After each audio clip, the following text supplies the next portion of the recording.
basement. The first thing I want to do is turn the lights on. Now, I don't have it yet, but in a few months I'm hoping to get a Wemo switch, so that way I won't have to do this. I'll be able to ask Alexa to turn these on, and I'm going to get an Echo Dot to put up there by my TV setup. But right now, this is the basement desk. You'll notice a couple components, such as another Astra 6755i. This one's set to basement desk, and the number is 3201. That's my Panasonic, what is it, KX TG5400. And the first line is set to 3201. The second line is the upstairs desk, 3301. The third line is a direct line out to the fax line that my mom has. And the fourth line, which is in use because my stepdad's on the phone, of course. It's the home phone line there. And then over there I've got that cordless phone, which is tied to 3201, and a similar setup.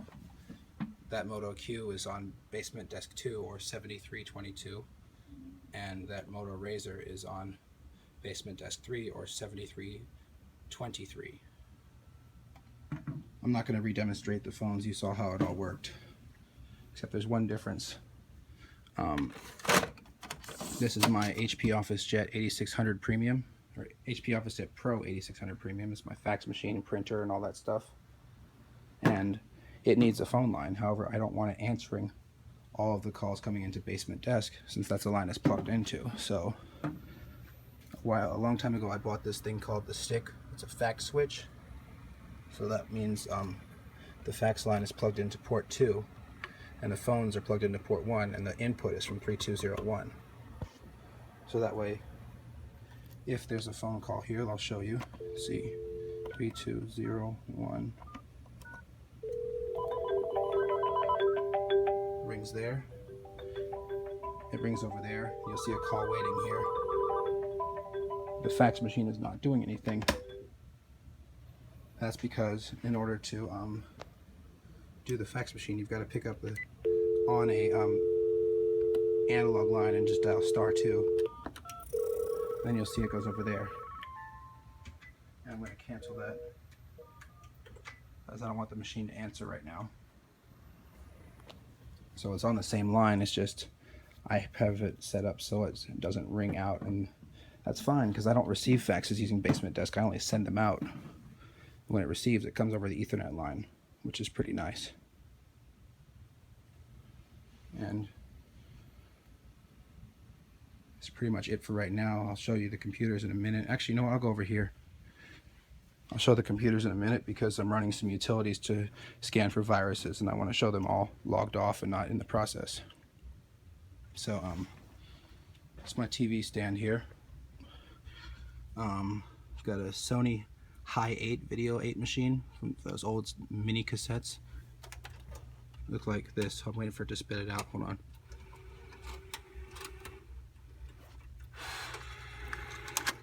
That's what they look like.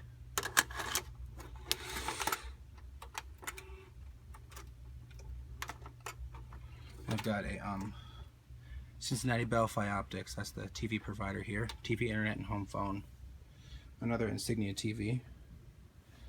This right here is a Presidian DVD recorder. I can burn DVDs off of the TV, which is really nice. My another VCR, TiVo box, and my stereo, 5.1 sound,